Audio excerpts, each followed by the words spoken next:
Shalana Harris, every cowboy has a story, and I'm here with Daniel Keller. First of all, thank you for meeting me. You've been out on a 2 week run. Yes, ma'am. Where and all have you been? Last 2 weeks, I've been in Milton, West Virginia, Fredericksburg, Virginia, and Doswell, Virginia.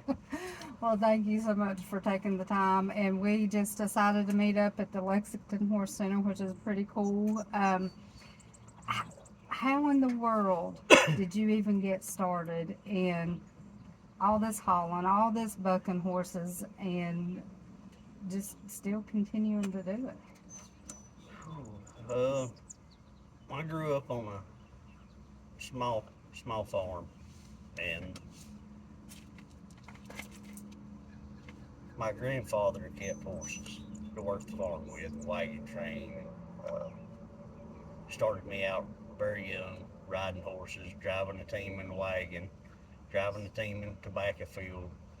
Uh, so that kind of got me started in horses, and then as I got older, started getting into high school, I had an older cousin uh, that he was riding bareback horses at the time, and some uh, family friends that were older than me that had already graduated, and it piqued my interest. And then we found there was a gentleman in Athens, Tennessee, by the name of Mike Moore, and we all called him. All us kids called him Uncle Mike. And Miss Annie, and they started having some like junior type deals, and started slipping off and going down there and getting on without parental permission and stuff. And There's a lot of that in these stories. I'm sure there is. And I started out riding bulls. That was the big thing back then. And rode bulls for practice for a while, and then after got out of high school, uh, I joined an association, and the first year I was with the Southern States Pro Rodeo Association. I qualified to go to finals in bull riding, and I wasn't nowhere near as good as I should have been to made it to a finals, but I squeezed in somehow, and then I don't know if I just got too cocky or if I got hit in the head and got rattled too many times or something, but this is too easy. So I want to try bareback horse. And it was getting hard to call into the bull riding. You'd have 75, 100, 150 guys trying to call into a rodeo at that time every time the call-ins open. Yeah. It was just so hard to get into bull riding, but you could always get into bareback riding back then. So I got into bareback riding. I didn't have a clue to what I was doing, and there was an older gentleman in Bonor that had rode in the PRCA in his younger days by the name of Ernest Grant Silver. We all called him Butch, and Butch kindly took a bunch of us under his wing, and taught some of the guys about bull riding, taught me about bareback riding, got me started, kind of give me the base fundamentals, and then I was competing in rodeos and I was struggling, and I went to Montana out to Bruce Ford's bareback riding school, and came back, just kept pushing, kept craving it. I wanted to succeed in it, and then I just kept riding, and eventually things started clicking together. I wound up qualifying for qualified for the SRSA finals several times, NCA finals, uh, and then eventually wound up qualifying for the IPRA Southeast Regionals, and I believe I'm on the books for the IFR. I didn't get to go that year. My mother passed away, so uh, and then I started hauling a lot of IPRA deals with Van Watson, Harold Miller, some of those guys, and I was intrigued with the saddle bronc riding. I was starting to take a beating in the bareback riding, so I tried to add saddle bronc riding, and it took me a little bit, and I finally got the niche of it and stuff. So, and then there comes a time in every rodeo cowboy's life where he's got to take a look in the mirror and say, enough's enough.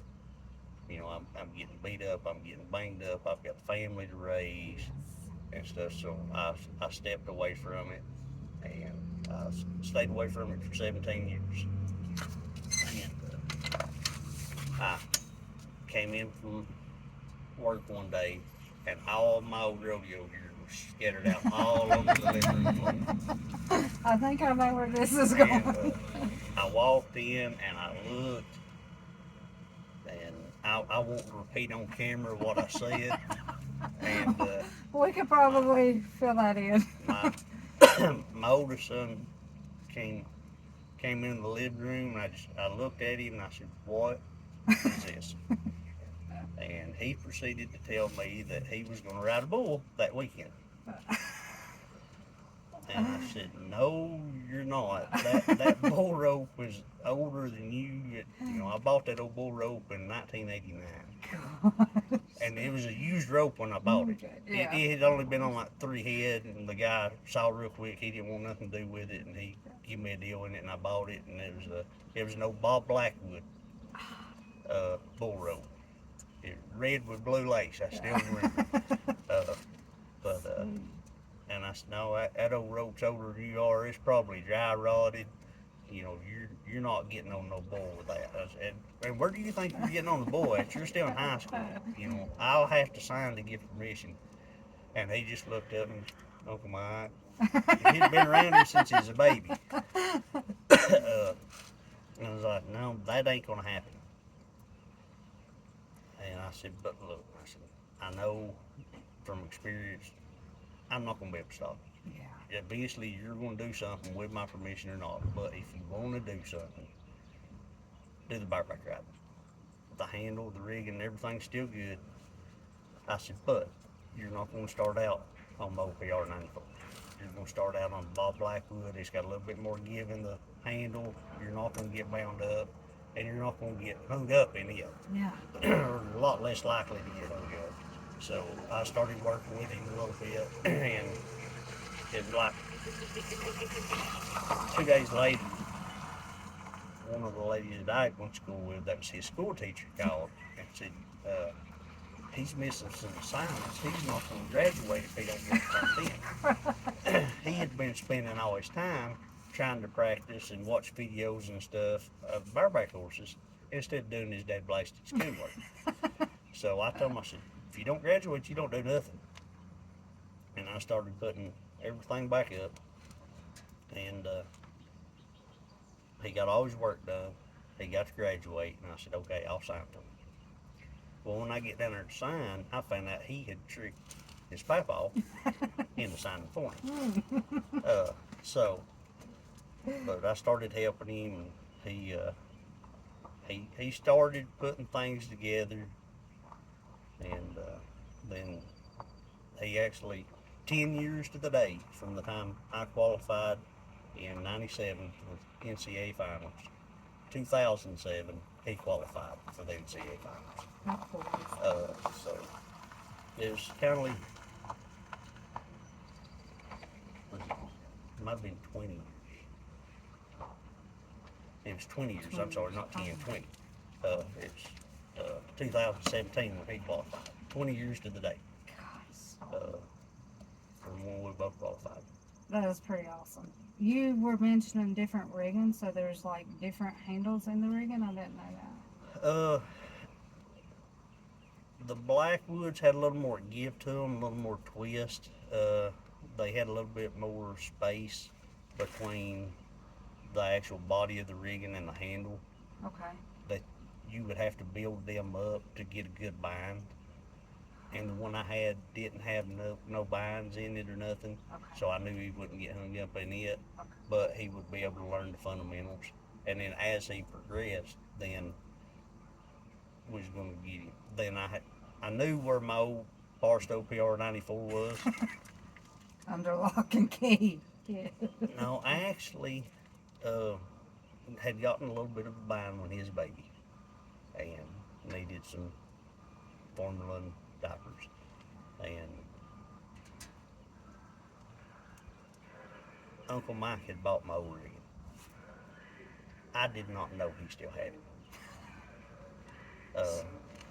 And so he had wound up once he started figuring everything up out, and I said, okay, you know, you're getting to the point you need to start taking a bite.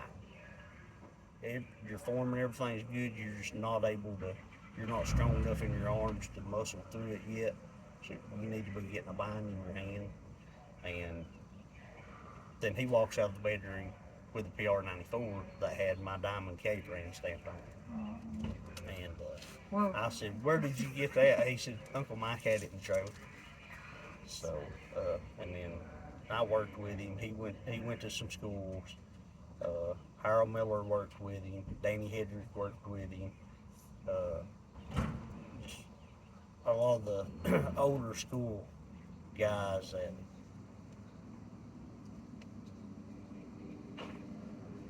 they just scooped him up, and you know, and then both of them at one point or another throughout the time. I know Harold Miller did because I kind of witnessed it.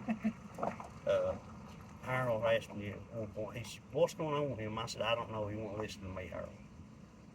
of course. And I said, well, I'm his daddy. He can listen to me. Yeah. And then he started asking, Harold walked off, and he started asking him for some advice.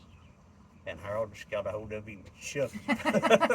And Harold's a little short guy, but he's got one of his fingers is as thick as two of mine, where he shoots horses all the time, just works hard, sun up to sundown, and stuff. And he told him, he said, you know, I'll help you as much as I can. He said, but your dad's right there. He's been here, he's done this, he knows what he's talking about. If you're not going to listen to him, then I'm not going to help you. But if you listen to your dad, he'll help you get some words from experiences, from mistakes. And I helped him along. He was doing good. I saw potential in him. Yes. So I took him under my wing and helped him. I will do the same to you, but you're going to have to listen to him and give him the respect he deserves if you want me to help you. So, How amazing is that? And I think that's just the rodeo community in general.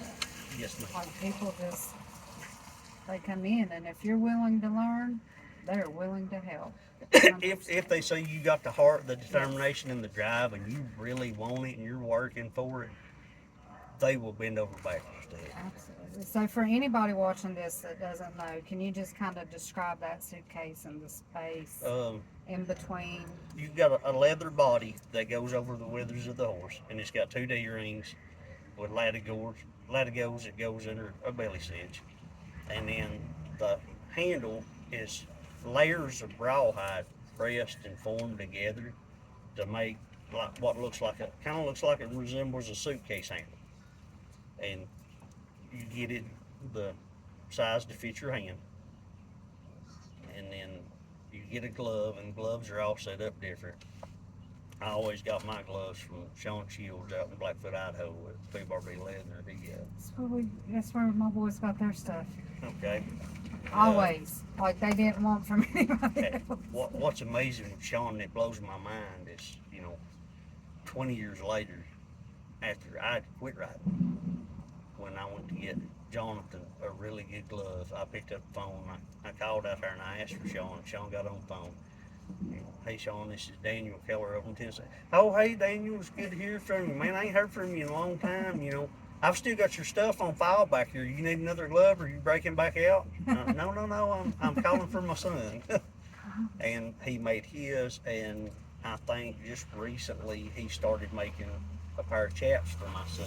So it's kind of that family business, and he's always been really good to us. And stuff, even that far away, from East Tennessee all the way out to Blackfoot, Idaho.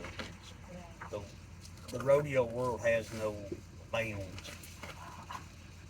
I guess is the best way to put it. Absolutely. Need to write that down. The rodeo world has no bounds.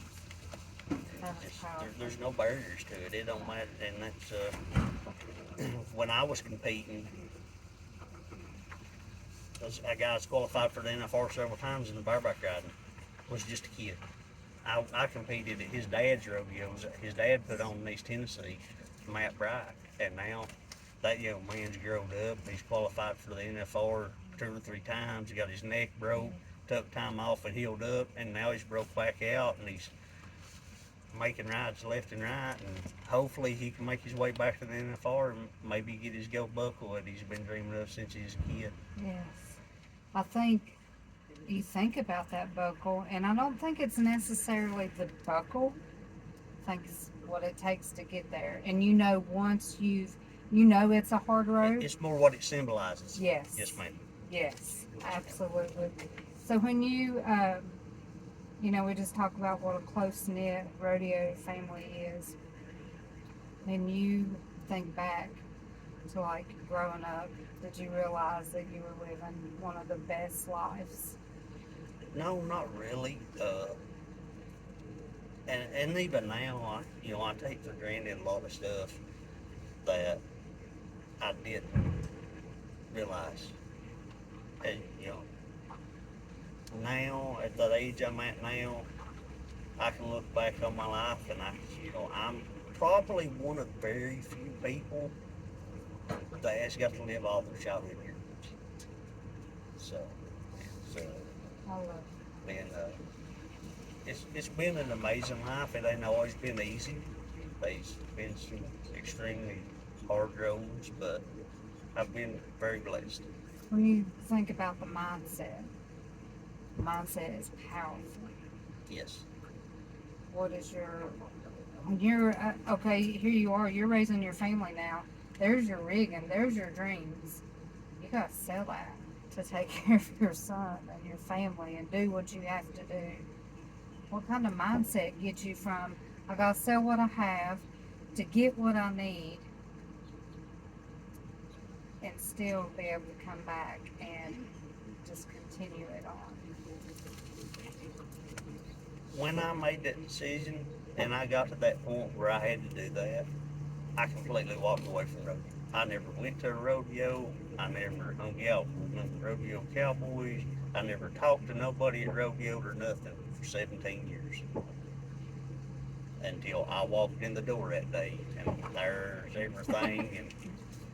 And they say history repeats itself. In a way, it did. Only with the next generation. Pretty cool. So you knew you had this dream in your heart, and you were able to follow it through. And here you see your son with that same dream in his heart. I'm a parent, so I can kind of relate, but when you see that, and you realize I'm going to do every single thing I can. You just try to teach them everything that you learned, and you have a better understanding of how to explain how decisions you made, wrong decisions and mistakes, and you don't want to see them repeat them. That's like, he got his foot crushed and spent 6 months laying on the couch healing up. Was not released from it all. I get a phone call from a lady that her husband had put on rodeos for several years. I competed at. Actually, the owner, her son's of the National Cowboy Association, and she called. She said, "Hey," and he got his foot crushed in one of their rodeos, off one of their horses. And she said, Jonathan's injured. And he's injured in the rodeo. He had told me he was just one of the boys to take out Ohio Middle. So, we go back and forth and we discuss it for probably hour and a half.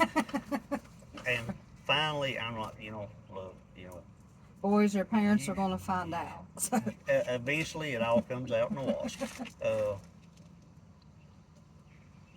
and I just couldn't help but, in '97 when I competed at the NCAA finals, I competed there with a broke sternum, and I can remember her fussing at her husband, at Uncle Mike, at Danny Hedrick, at every contractor and every judge there. 'Cause I believe Danny Hedrick judged that one. Uh, she fussed at all of them because I did not have a doctor's license. But at the time, we had a gentleman there that was with the Justin Sports Medicine team, oh, gosh, and super good. which I was already had a full wrap on, and he helped me tape it up and brace it up even better for me to be able to ride. And so I understood where he's coming from, that drive and that want to get on, and I never should have let him hear the stories of me riding with broken fingers, broken toes, getting the shoulders dislocated and popped back in at the rodeo to get on the re-ride horse. Uh, and and then he had been hanging around with Eugene Fowler.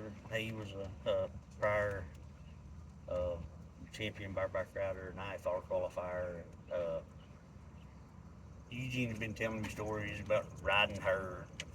He'd heard other older cowboys that he was around growing up and stuff talk about riding her.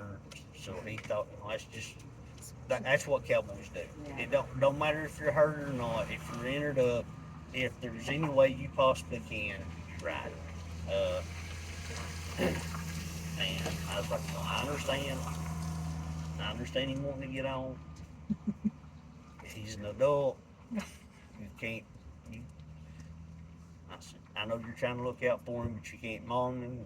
Yeah. If he's gonna be stupid, you better be tough. But if he breaks that foot again, he's not laying on my couch for another 6 months. And he rode. He didn't get hurt. Everything went okay.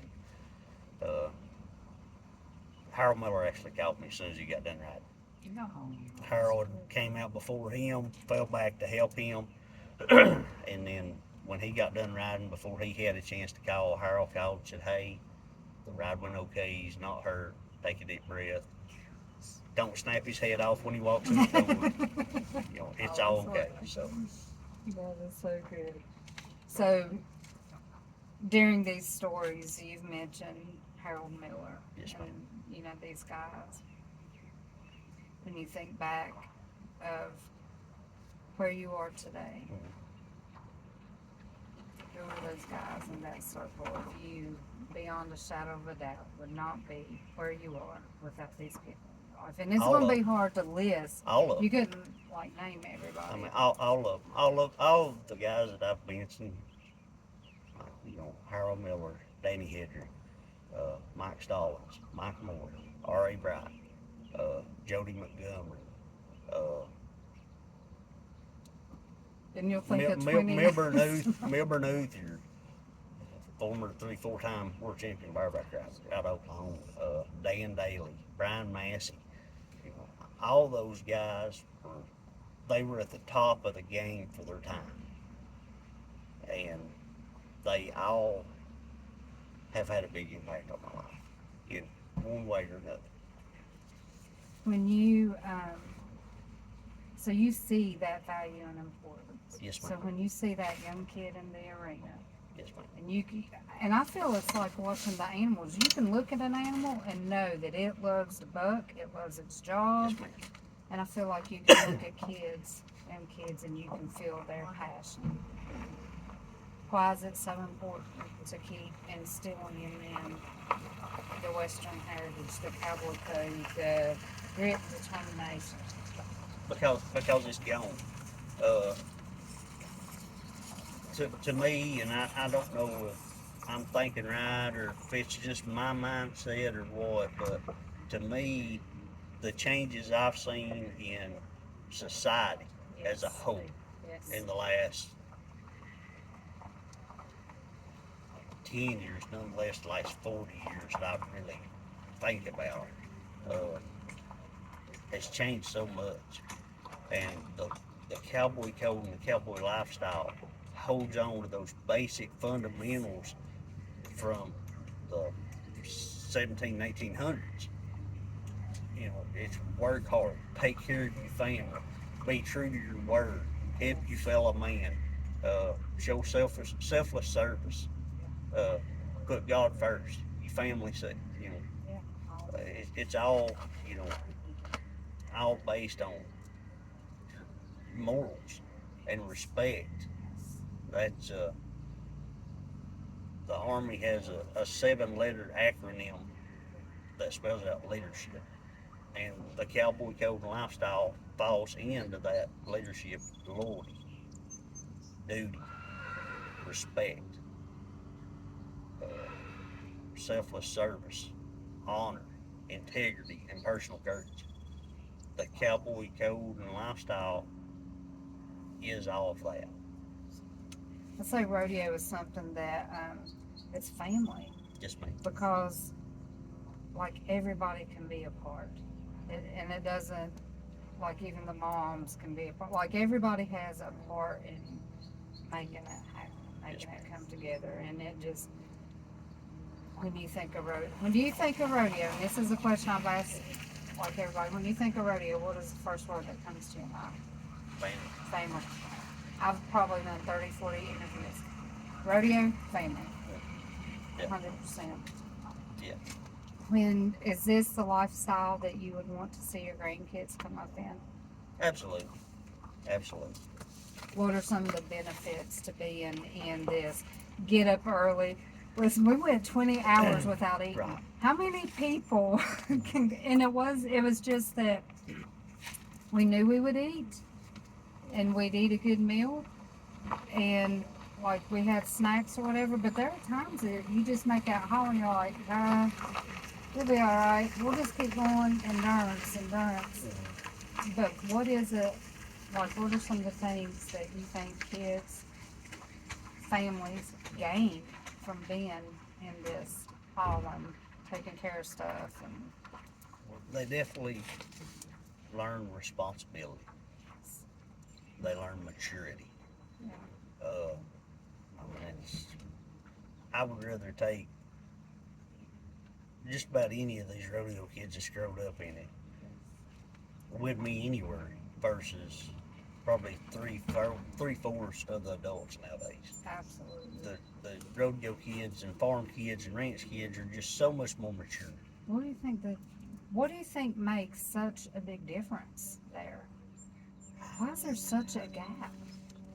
I don't know. The only thing I can figure is they're taught work ethic. They're, they're taught to be loyal. They're taught responsibility, that they've got certain jobs they have to do, and it needs to do it. They're taught selflessness. They're taught to put the livestock first before themselves. Yeah, Uh, so there's just everything that they're taught growing up, and you know they're not seeing Dad leave the house in the morning, but there's they see him come in at night, or they may not see him come in at night because they know he's out taking care of stock, he's planting crops, he's working a job, and he's putting the time in. And then when he's not at work, he's trying to put his time into his kids when he can, as much as they'll let him. After they get to a certain point, yeah, you kind of got to force your way in, and you keep them irritated and mad half the time, and they don't realize that you're just trying to do what's best for them and spend what little bit of time you've got allotted with them yes, before they're grown and out of the house and doing their own thing. And as a parent, I think the only thing we can do is hope we raised them right, yeah, and they'll do okay. yes. That's really about all we can do. When I was talking about going like 20 some hours without eating, you stop, you get gas. If it's hot, you stop, you get gas, you water your horse, water your dogs, grab you a quick drink and bag chips, and we're rolling because we don't want our horses Right. traveling in the heat. And then as soon as you stop, you're getting the horses off, you're walking them.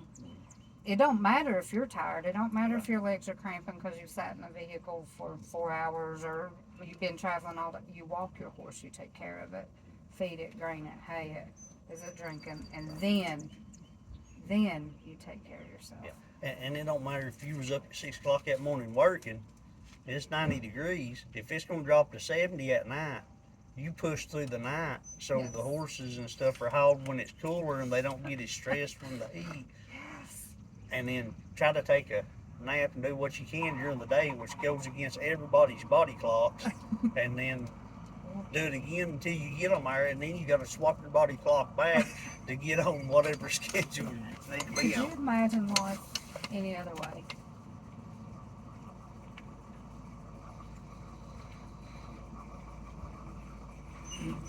No, I really can't.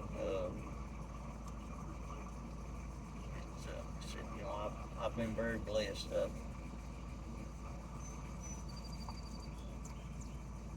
Got to live all my childhood dreams.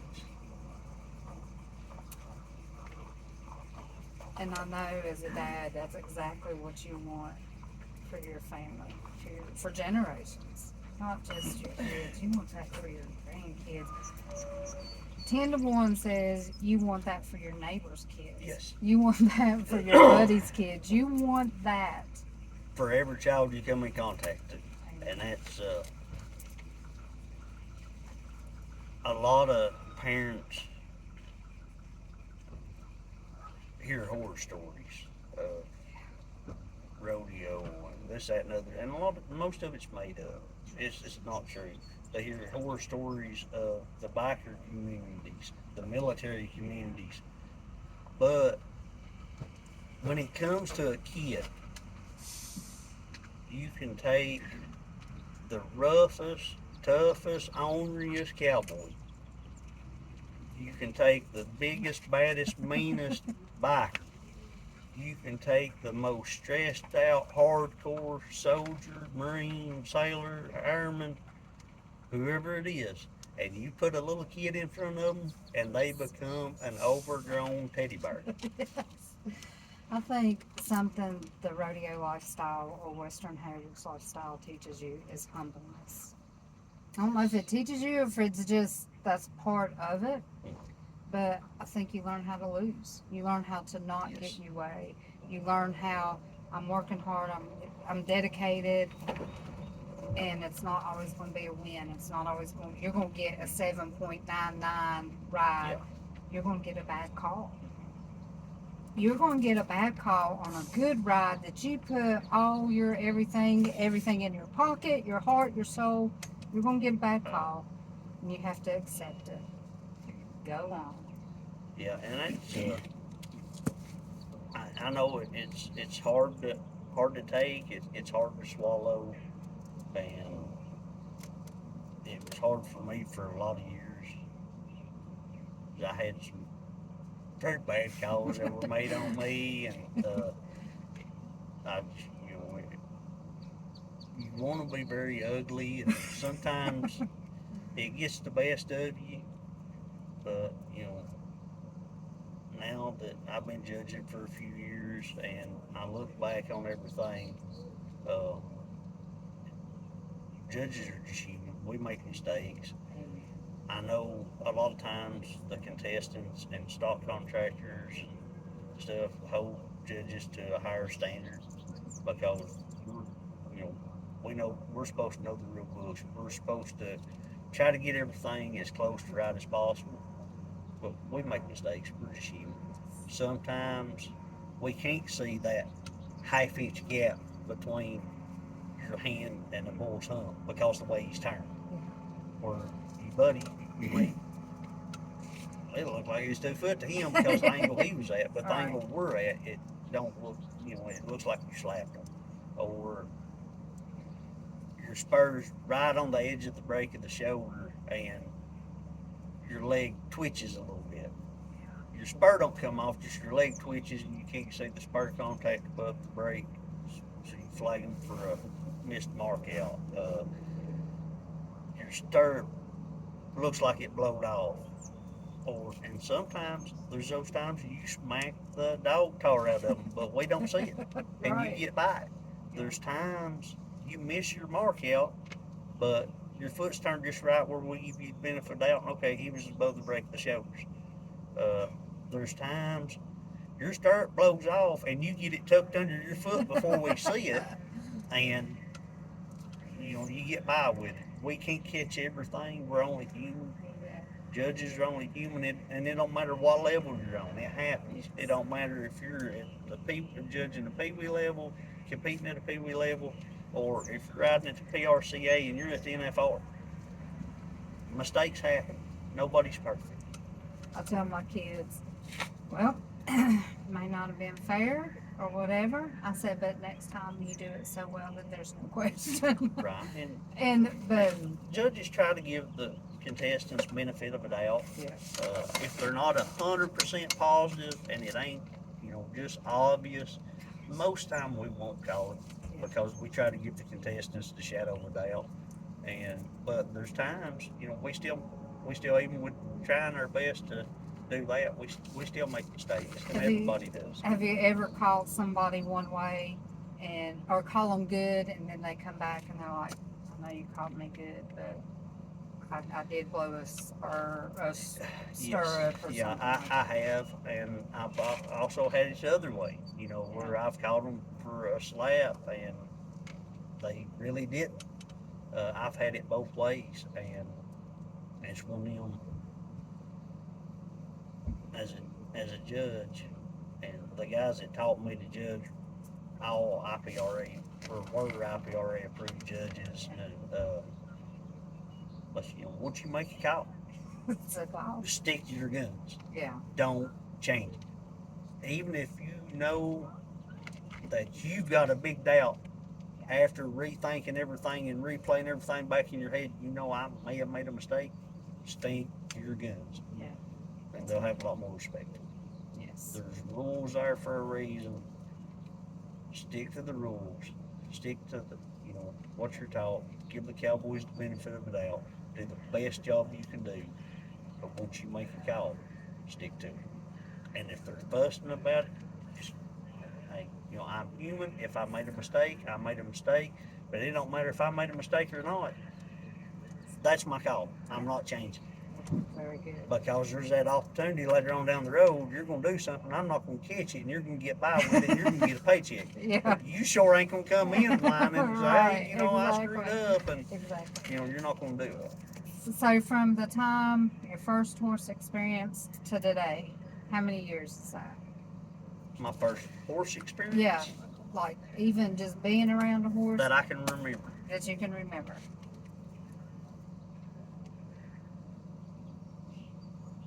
40 years. 40 years.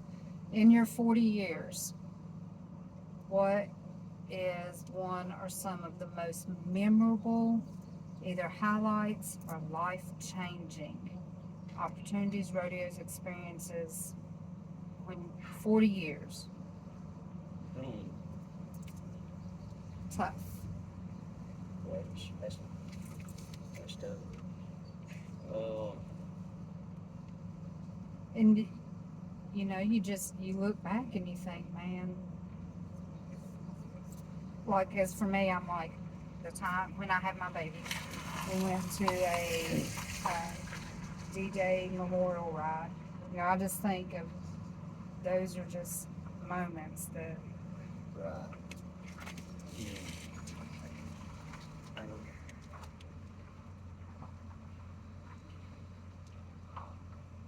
Probably the earliest defining moment with the horse that I can remember, I was probably about 7, 8 years old, and I was riding one of the workhorses bareback. My grandfather was plowing the tobacco field, and the horse was real buddy sired that I was on. And it was fighting me and rearing up and bucking and spinning and crow hopping and going on and that. And I can remember my grandfather looking back at my mom pitching a fit, fussing at him. You're gonna get him hurt and this, that, and the other. He's fine. He's limber. He still bounces. He's not scared. Just leave him alone. And that was probably one of my earliest memory experiences of something just going haywire that I had to work through and build off of, I guess.